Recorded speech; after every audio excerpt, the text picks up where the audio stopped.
سورہ نساء آیت نمبر 24۔ بسم اللہ الرحمن الرحیم۔ والمحصنات، اور شادی شدہ من النساء عورتوں سے، الا ما ملکت سوائے ان کے کہ مالک ہو جائیں، ایمانکم تمہارے دائیں ہاتھ، کتاب اللہ یہ لکھت ہے اللہ تعالیٰ کی، علیکم تم پر، وأحل اور حلال کی گئی ہیں، لکم تمہارے لیے، ما وراء ذالکم ان ذکر کی ہوئی عورتوں کے علاوہ، ان تبتغوا یعنی تم تلاش کرو ان کو، باموالکم اپنے مالوں کے ساتھ، محسنین اس حال کہ تم قید میں لانے والے ہو، غیر مسافحین مستی نکالنے والے نہ ہو، فمستمتعتم بہ پس وہ جو تم نفع حاصل کر لو، منہن ان عورتوں سے، فآتوہن پس دو تم ان عورتوں کو، اجورہن مہر ان کے، فریضۃً مقرر کیے ہوئے، ولا جناح علیکم اور کوئی حرج نہیں تمہارے اوپر، فی ما تراضیتم بہ اس میں کہ آپس میں تم راضی ہو جاؤ، من بعد الفریضہ مقرر کرنے کے بعد، ان اللہ بے شک اللہ تعالی کان علیما ہیں جاننے والے، حکیما حکمت والے۔ اصلاح معاشرہ کے لیے قوانین کا بیان تھا، جن میں سب سے پہلے گھر کی اصلاح کے قانون بیان ہو رہے تھے۔ اس وقت تک گھر کا ماحول اور نظم درست نہیں ہو سکتا جب تک گھر میں بسنے والی عورتوں سے یہ معلوم نہ ہو جائے کہ کون سی عورت آدمی کے لیے حلال ہے اور کون سی عورت آدمی کے لیے حرام ہے۔ اس امن کو قائم رکھنے کے لیے اس نظم کو قرآن نے بیان کیا کہ کون سی عورتیں انسان کے لیے حلال ہیں اور کون سی حرام ہیں۔ 3 قسم کی حرام عورتیں جن کے ساتھ آدمی کا کبھی بھی نکاح نہیں ہو سکتا، یا بعض وہ تھیں جن کے ساتھ ایک وقت میں نکاح نہیں ہو سکتا، ان کا بیان کل کی آیت میں گزرا۔ آج بھی ایک محرم کا ذکر ہے کہ جو عورت آدمی پر حرام ہے، والمحصنات من النساء وہ عورتیں جو کسی دوسرے کے نکاح میں ہیں، ان کے ساتھ بغیر اس کا نکاح ختم ہوئے، بغیر عدت گزرے نکاح نہیں ہو سکتا، جس طرح آپ کے سابقہ وزیر اعظم نے کیا تھا۔ وہ پنکی پیرنی کے ساتھ اس سے زبردستی طلاق دلوائی اس پیر سے، اور ابھی عدت کے دوران ہی تھا کہ دوبارہ اپنا نکاح خود کر لیا اس عورت کے ساتھ۔ یا یہ دوسروں کی جو شادی شدہ عورتیں ہیں جو دوسرے کے نکاح میں ہیں، وہ آدمی پر حرام ہے اس وقت تک جب تک وہ طلاق نہ دے دے یا فوت نہ ہو جائے اور اس کی عدت نہ گزر جائے۔ عدت گزرنے کے بعد نکاح ہوگا۔ الا ما ملکت ایمانکم، ہاں وہ باندیاں جو تم کافروں سے پکڑ کے لے آؤ، ان پر حملہ کرو، قید کر کے لے آؤ، ان کا اگر کافروں کے ساتھ نکاح تھا بھی وہ ختم ہو جائے گا جب تم قید میں لاؤ گے۔ اور یہ ما ملکت ایمانکم باندیاں مجاہدین کے اندر تقسیم کرنا، یہ اسلام کا بہت مضبوط نظم ہے، ورنہ اگر 200-300 عورت یا اس سے زائد ہزاروں کی تعداد میں اگر کافروں سے قید کر کے لائی جائیں، ان کی روزی روٹی، نان نفقہ، کھانا پینا سب اگر حکومت کے پیٹے ہوگا تو مشکل پڑ جائے گی۔ اسلام نے قانون مقرر کیا کہ وہ امیر المومنین مجاہدین میں تقسیم کرے گا تاکہ خرچہ تقسیم ہو جائے اور مجاہدین کا کام کاج بھی وہ کرتی رہیں۔ ما ملکت ایمانکم، یہ بھی بات گزر گئی کہ باندی کے ساتھ فوراً ہم بستری جائز نہیں، پکڑ کے لاؤ، جب تمہاری ملکیت میں آئے تو ایک حیض تک انتظار کرو تاکہ معلوم ہو جائے کہ کسی دوسرے کا حمل تو نہیں اس کے پیٹ میں۔ یہ بات جب واضح ہو جائے گی ایک حیض کے بعد، اس کے بعد جائز ہے۔ کتاب اللہ علیکم، یہ اللہ کی لکھت ہے، اللہ تعالیٰ نے فرض کیے ہیں یہ احکام، جو عورتیں حرام کی اور جو حلال کی۔ وَأُحِلَّ لَكُم مَّا وَرَاءَ ذَلِكُم، جو حرام تھی عورتیں وہ ذکر کر دیں، اس کے علاوہ کہہ دیا ان کے علاوہ جتنی عورتیں ہیں وہ سب حلال ہیں تمہارے لیے، لیکن 4 شرطوں کے ساتھ۔ سب سے پہلی شرط کہ ایجاب و قبول ہو، کہ لڑکی اور لڑکا آپس میں ایک دوسرے کو قبول کریں، اس کے علاوہ نہیں، یعنی باندھ کر نکاح نہ کیا جائے، زبردستی نہ ہو۔ پہلے بھی سبق ایک میں بتایا کہ زبردستی والا کاغذی نکاح ہوگا، شریعت میں اس کا وجود نہیں ہوگا، شرعی نکاح نہیں ہوگا۔ پہلی شرط ہے ایجاب و قبول ہو، دوسری شرط ہے مہر ہونا چاہیے۔ پھر مہر کی مقدار بھی بتائی گئی کہ کم از کم 10 درہم، کم از کم 10 درہم، اس سے زائد جتنا بھی ہو وہ ہوگا اس کے زمانے کی عورتوں کے حساب سے۔ اور تیسری شرط یہ ہے کہ محض مستی مقصود نہ ہو، محسنینہ، عورت کو قید میں لانا مقصد ہو۔ قید میں لانے کا مطلب کیا کہ اس کے ساتھ حتی الوسع بغیر کسی شرعی عذر کے اس کو چھوڑنے کا دل ارادہ نہ ہو۔ یہ مقصد نہ ہو کہ آج نکاح کر رہے ہیں 10 دن تک مقصد حل ہو جائے گا اور پھر چھوڑ دینی ہے، نہیں، اس کا رد کیا۔ پہلی شرط یہ ذکر کی ان تبتغوا، یہ کہ تم تلاش کرو، مطلب کہ خواہش ہو تمہاری، ایجاب و قبول ہو، اس کے علاوہ نہیں۔ بِأَمْوَالِكُمْ، پھر وہ جو تلاش ہے مال کے ساتھ ہو یعنی مہر ہو۔ پھر محسنینہ، قید میں لانے والے ہو، غیر مصافحینہ، مستی نکالنے والے نہ ہو۔ اور قید میں لانے کا ایک مطلب کہ اولاد مقصد ہو آدمی کا۔ امام الانبیاء صلی اللہ علیہ وسلم نے اپنے مبارک فرمان میں کہا تزوج الودود الولود، ایسی عورتوں سے نکاح کرو جو محبت کرنے والی ہوں اور زیادہ بچے جننے والی ہوں۔ انی افاخرکم بکم الامم یوم القیامہ، میں قیامت والے دن تمہاری وجہ سے امتوں پر فخر کروں گا کہ میری امت کے افراد زیادہ ہیں۔ اور غیر مصافحین، یہ رد ہے متع پر۔ شیعہ مذہب اور بعض اہل حدیث، ان کے نزدیک متع جائز ہے، متع اور زنا کے اندر کوئی فرق نہیں۔ اور آج تک شیعہ فرق نہیں کر سکا زنا میں اور متع میں۔ زنا میں گواہ نہیں ہوتے، متع کے اندر بھی گواہ نہیں ہوتے۔ زنا کے اندر مار نہیں ہوتا، متع میں بھی مار نہیں ہوتا۔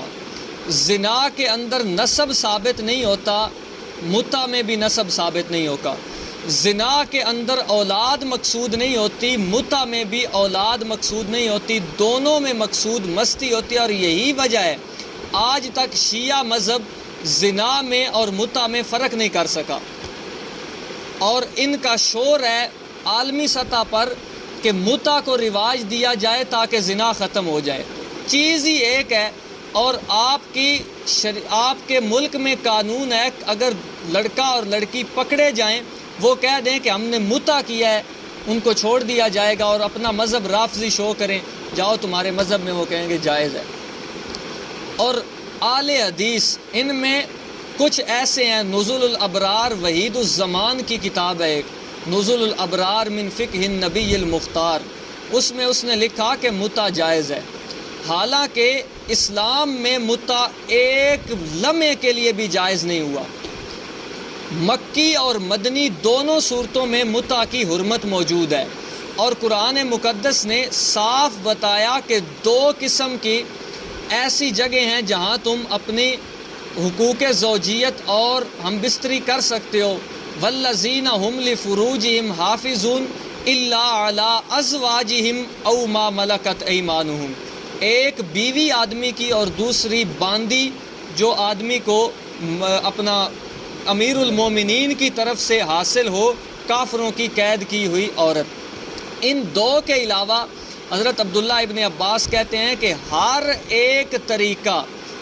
طریقہ قضائے شہوت کا وہ حرام ہے، اور مکی صورتوں سے بھی حرمت ثابت ہے، مدنی صورتوں سے بھی۔ اسلام میں 1 منٹ کے لیے بھی متع جائز نہیں ہوا، اور نہ ہی کوئی متع اور زنا میں اور شام غریبہ میں کوئی فرق کر سکتا ہے، ایک ہی چیز کے 2 نام ہیں، بس نام بدلا۔ جس طرح پہلے کنجر کہتے تھے ناچنے والوں کو، آج گلوکار کہتے ہیں، یہی بات ہے، زنا اس کا نام متع، بس اور کچھ بھی نہیں۔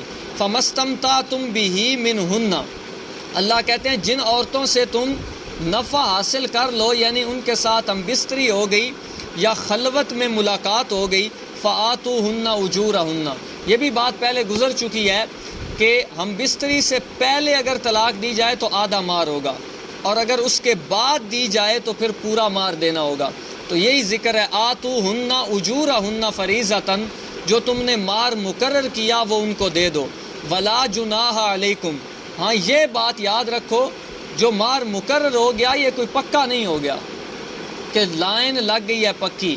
عورت اپنی خوشی سے مرد کو سارا بھی معاف کر سکتی ہے، آدھا بھی دے سکتی ہے، کچھ حصہ بھی دے سکتی ہے، اور مرد اپنی خوشی سے مہر سے زائد بھی دے سکتا ہے، دونوں باتیں۔ لا جناح علیکم، کوئی حرج نہیں تم پر، فی ما تراضیتم بہ، اس میں جو آپس میں تم راضی ہو جاؤ، من بعد الفریضہ، مقرر کرنے کے بعد۔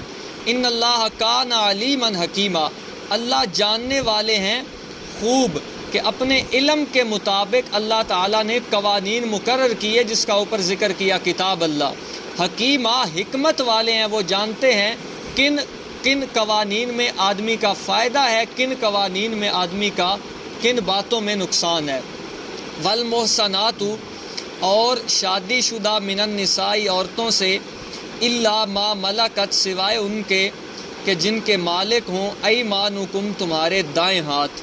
کتاب اللہ علیکم، لکھت ہے اللہ کی تم پر، وأحل، اور حلال کر دی گئی ہیں، لکم، تمہارے لیے، ما وراء ذالکم، وہ سب عورتیں جو ان مذکورہ کے علاوہ ہیں، ان تبتغوا، یعنی کہ تم تلاش کرو، باموالکم، اپنے مالوں کے ساتھ، محسنین، اس حال میں کہ تم قید میں لانے والے ہو، غیر مسافحین، نہ کہ مستی نکالنے والے۔ فمستمتعتم بہ، پس وہ جو تم نفع حاصل کر لو، منہن، ان عورتوں سے، فآتوہن، پس دو تم ان عورتوں کو، اجورہن، مہر ان کے، فریضۃً، مقرر کیے ہوئے۔ ولا جناح علیکم، اور کوئی حرج نہیں تم پر، فی ما تراضیتم بہ، اس میں کہ آپس میں تم راضی ہو جاؤ اس پر، من بعد الفریضہ، مقرر کرنے کے بعد۔ ان اللہ، بے شک اللہ تعالی، کان علیما، ہیں جاننے والے، حکیمہ، حکمت والے۔ مسائل قربانی میں 3 بنیادی شرطیں، ان میں کچھ حصہ کل بیان ہوا۔ سب سے پہلی بات کہ آدمی کا عقیدہ پاک ہونا چاہیے، دوسری چیز کہ آدمی کا مال پاک ہونا چاہیے، اور تیسری چیز کہ آدمی کی نیت پاک ہونی چاہیے۔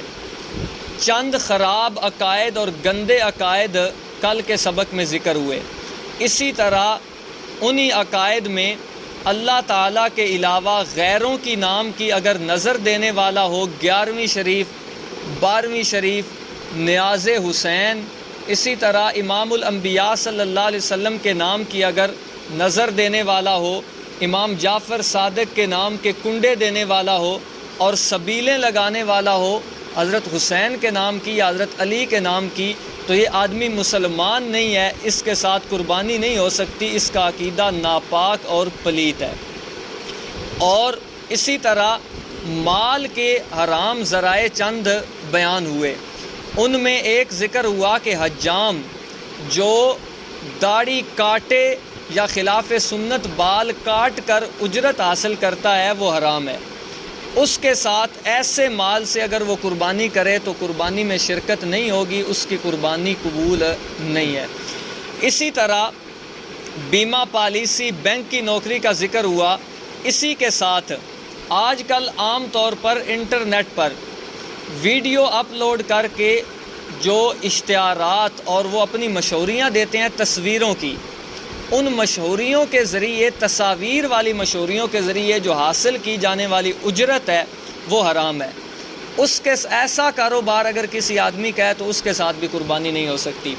اسی طرح ناجائز فوٹوگرافی کرنے والے، یہ فوٹو اسٹوڈیو والے ناجائز تصویریں جو بناتے ہیں، خواہ مخواہ، ایک تو ہے ضرورت کی بات نہیں، ناجائز تصویریں جانداروں کی، یہ پینا فلیکس ناجائز تصویروں والے بنا کر جو اجرت حاصل کرتے ہیں، ایسی اجرت حرام ہے۔ ایسے آدمی کے ساتھ قربانی نہیں ہو سکتی۔ اسی طرح نشے کی خرید و فروخت کرنے والے، شراب، اسی طرح چرس، یہ ٹیکے وغیرہ، گولیاں، ان کی خرید و فروخت کر کے جو بندہ اجرت حاصل کرتا ہے وہ حرام ہے۔ اسی طرح یہ آپ کے جو ایجنٹ ہیں جو ناجائز طریقے سے آدمیوں کی زندگی خطرے میں ڈال کر ایجنٹی کر کے پیسے لیتے ہیں، یہ خشک کے راستے سے جو بیچتے ہیں، ایسے ایجنٹ کی کمائی حرام ہے، اس کے ساتھ قربانی نہیں ہو سکتی۔ باقی جانور کے متعلق بھی ذکر ہو گیا تھا، کل انشاءاللہ ذکر ہوگا کہ قربانی واجب کس پر ہے کس پر نہیں۔